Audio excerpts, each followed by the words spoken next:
ኤርትራ ሙሉ ክንቆጻጸር አይና ክብል ጀነራል ሳሞራ ያኑስ ገለጹም ቀደም ስለ ኢትዮጵያ አብይ አህመድ ሕጆም በቋንቋ ኦሮሞ መግለጽ ከም ዝሃበ ተገሊጹ ኪሮስ አስዋ ፓስፖርት ተመንጥሎ ከም ዘሎ ፍቅጥ ይባው አብዛ ሓለፈ መደብ ነጊረኩም ነረ ንኸይ ዛረብ አጥፊዎም ደኮን አጥፊኩም ደኮን ታይ ንእሻት ትገድፍሉኒ ንእሻስ ምጥፋ መንግስት ኢትዮጵያ ሰላም ይትሰሉም አንተም በአዲስ ቪዲዮ መጥራኔና ላብ ቻናል ዝሐድሽ ስለሆነ ሰብስክራይብ ጋር ቪዲዮ ድማ ላይክም ጋር ቪዲዮ እንጀምር አጥፊዎም ደኮን ታይ ንእሻት ትገድፍሉኒ ንእሻስ ምጥፋ መንግስት ኢትዮጵያ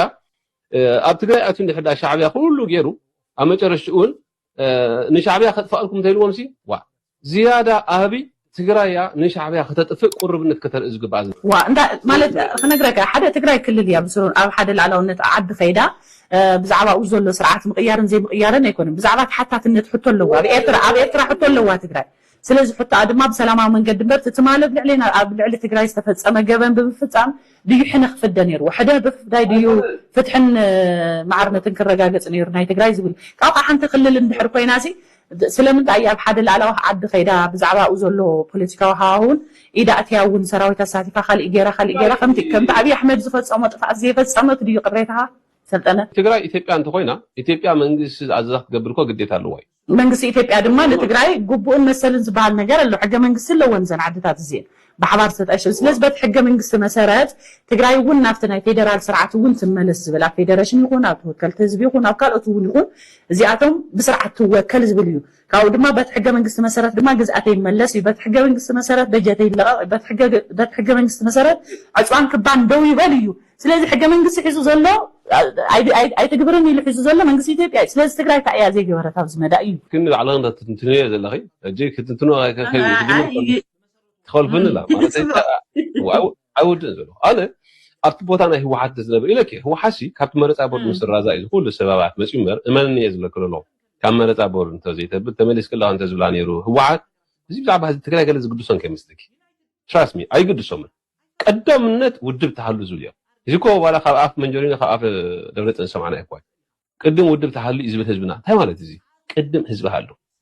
بعيني هو حد زعك أنا حزب تقرأي له استفلالي مراحتي استفلالي مورات أكلات كم حد رزق له كينه هو حات مالته بهو حات لزعكن وان سري وان كم زو عدنا بشعبيات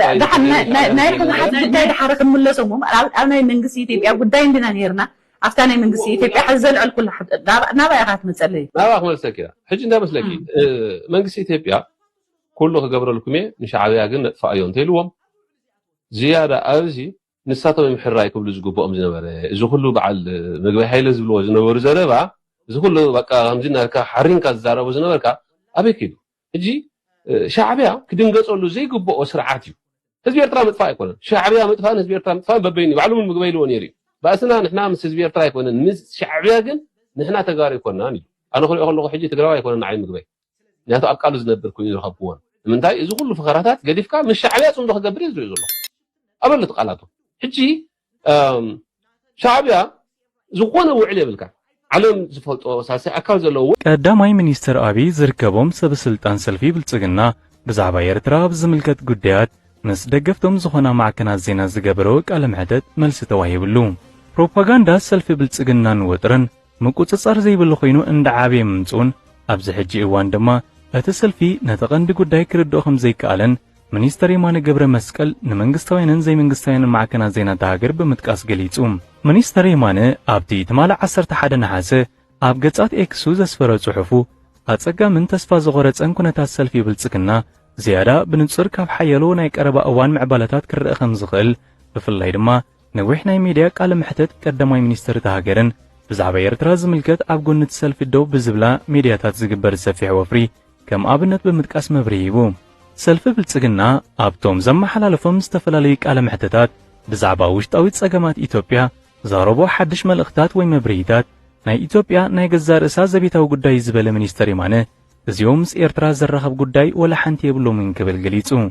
منيستري مانه زم قال محتت تراخم زي كونون كاب أبوليتيكاو قداي زعل مزات مكياد بهراو متفنان نمعما كمون دقف زب أورومون موداب سلفي بالتسجنا كم بوليتيكاو ميلايتك أملهم كم زلوا رديوم أسعبون سلفي بالتسجنا بزعبا إيرترا خجلس نقلو بزيت شبوتن لبول داو زخنا مجدي مس تاريخاوي مزجب زجاج زانتات كم زفتر قليتوم منيستر يمانه أمود داتا زي كمتي إيرترا أبز حجيوان أنصار بلصقنا مستفلالي ودبات التهاجر ركب تكايدا لازبل كسي اتسلفي زسفح بحوزلو حدش بوليتيكاو ترخاتات بزرزر بمتكاس إيرترا أبش حنت شعات 280 أبز نبر أتكاو قلسي مزتفلالي حرنتاو من قصاصات إثيوبيان كمون جنبار حرنت أرمو نايدقف مربباتا مع بيلان يراقبل كم أبنتا الزخاخيرون أمباسادر صوفيا نوانا صحفي حبرات هاجرات أنطونيو غوتيريز تك مسرح مرجع قريبو أبزلو الأوان اتي هاجراو تكال نافريكا زتصلو ننوح إوان زتصنحة محاوراوي زي معرينات كفتح كم زلو تصويعا كواميت وكيل إيرترا أبو دب حبرات هاجرات أمباسادر صوفيا تسبا مريم تهدسو دب حبرات هاجرات كسب أسكوان تغنى نغرميت يخيدالو بمبال ناي ممحياشات زته بايتو تصتا زيادة مسات أخينو بممصو نتينا للعسر عامتات ترقم زلو ممحياشات كهلو زعنقفون كمون تودادرتي ربحاتات بعميق تقاومو انداك العوي خيرو خمزلو قليتا نسا نزيز قلتاتلو أم محبراو من رخبيتات إكس قلتا تمال سولس عصرت حادة نقبت صوي قوامي تعزب حبرة أفريكا أب حبرة هاجرات أمباسادر محمد فاتي إدريس أب نيويورك أب زركبيت زودي إسياس كوين يزار بقى بريزنت ودي وين نفسه بايتو ودي أمي كسارة من كله نحنا قصالي نحنا سلازخنا سلطان نحس عفت سلطان كنحس كلنا قديلو ودي وين نزود انت اترايا زلنا مسيلكم نسو حجه تاريخهم مقرب فرزن يلو دي فري لي زحاونا دحاني مشالو ملئل زبلي ما شاء الله ግን ንሱ በቲ ናቱ ምልእሊ ይመስለን ዝዕቁነ ዘሎስ ኣብ ኤርትራ ግን ኩሉ ሰብ ደቂቁ ይዝራኣይ ዘሎ እሱ ይትጸገም ሕጂ ኣነ ከም ዝተረዳእኒ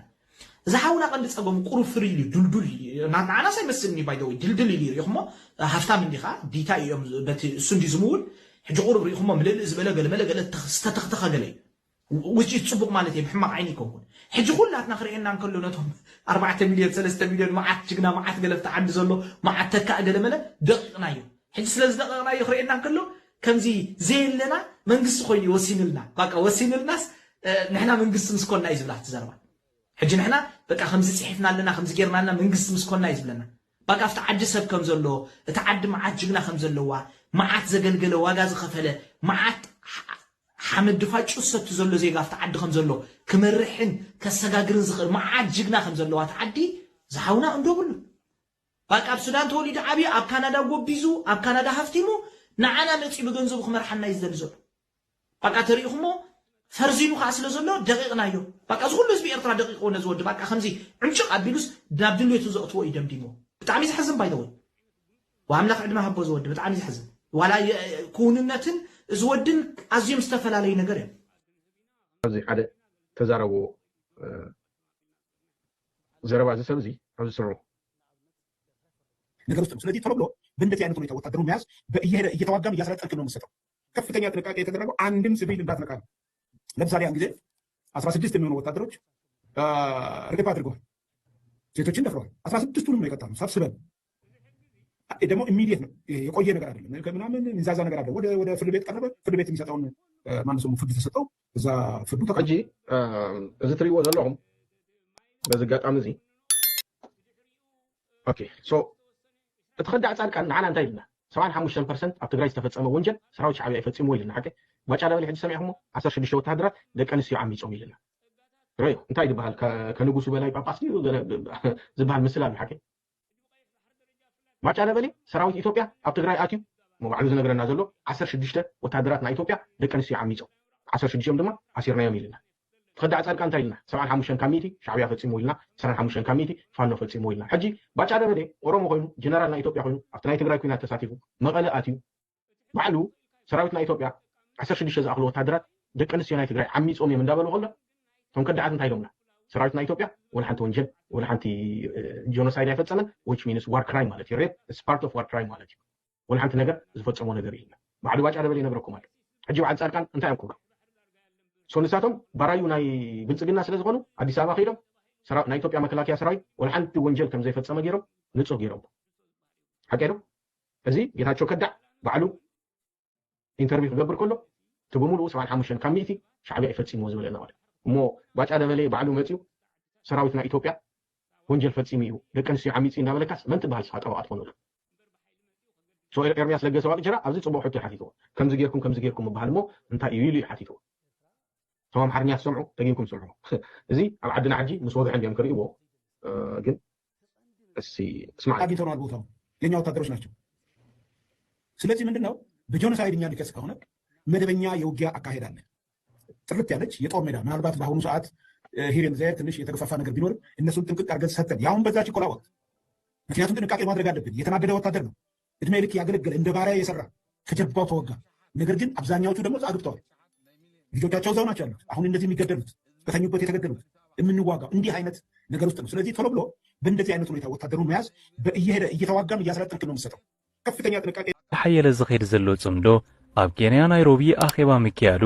ንኹሉ ኣብ ዞባናን ኪንውን ዘሎ ነባር ሰላምን መረጋጋን መገዲ ክጸርግ ከም ዝኽእል ተገሊጹ ኣብዚ እዋን እዚ ህዝቢ ቀርኒ ኣፍሪካ ብፍላይ ከዓ ኣብ መንጎ ኤርትራ ሱዳን ኢትዮጵያ ብወገን ክልል ትግራይን ዓፋርን ብተበግሶ ጽምዶ ኣቢሉ ሰላምን መረጋጋን ብንጥፈት ኣብ ዝስግመሉ ዘሎ እዋን ሕጂ እውን ኣብ ካልእ ናይ ቀርኒ ኣፍሪካ ሃገር ዝኾነት ኬንያ ናይ ጽምዶ ርክብ ከም ዝተኻየደ ተገሊጹ እዚ ናይ ሕጂ ኣብ ኬንያ ናይሮቢ ዝተኻየደ ዳሕራዊ ኣኼባ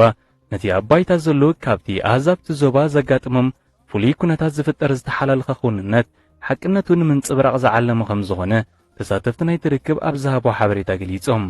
ካብ ኢትዮጵያ ሶማል ሱዳንን ኤርትራን ዝመጹ ደለይቲ ፍትሒ ዞባ ቀርኒ ኣፍሪካ ኩሎም ኣድላይነትን ኣገዳስነትን ናይቲ ዝሓለፈ ዓመት 2025 ዝጀመረ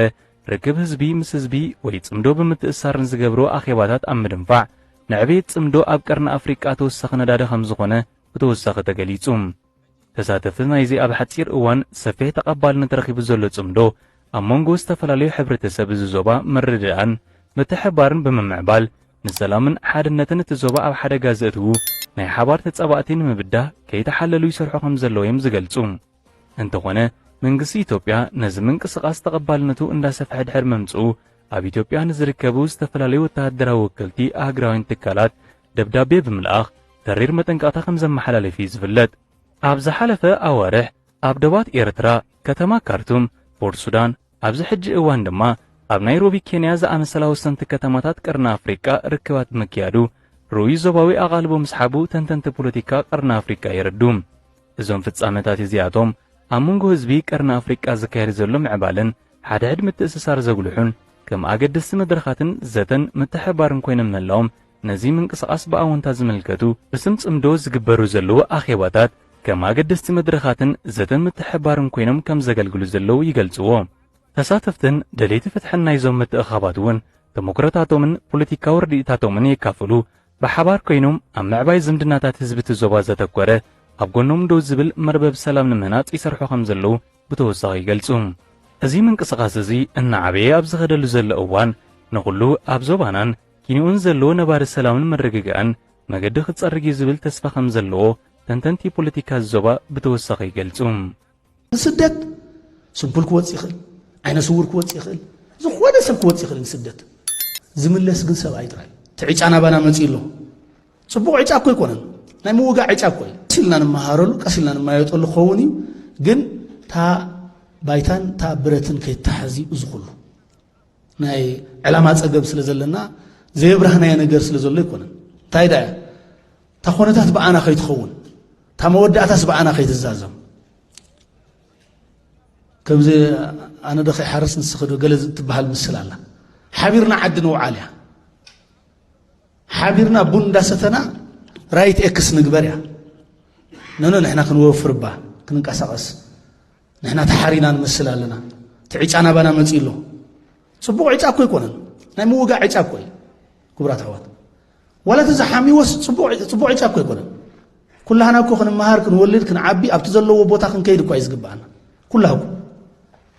ግን ዝኾነ ሰብ ንዝኾነ ነገር ይሕረይ ይምረጽ ነዛ ዝተመረጽና ኣላ ኢና ደው ኢልና ዘለና ዳዊት ኣሎ ቅድሚ 10 ገለ መለ ዓመት ካብ እስራኤል መጺኡ ኩላ ሰብ ካብዚ ኸይዳ ወሊዳ ተመርዕያ ኣጠሚቓ ገለላ ንሪኣ ኣለና ንፈትዎ ኢና ንሱ እውን ሰብ ስድራ ክህልዎ ንፈቱ ኢና ሕማቕ ኣይኮነ ግን ናይ ሓደ ሰብ ዝኸፈሎ ዋጋ ከዓ ስቑኢልካ ናብ ጓል መንገዲ ክትቅይሮ ይብልካን ሳምን ህለ ጀርመን ነይሩ ምሳይ ብቆልዑ መጺኡ ኣብዚ ኣሎ መምለሲ መዓት መገዲ ዘሎ ንስደት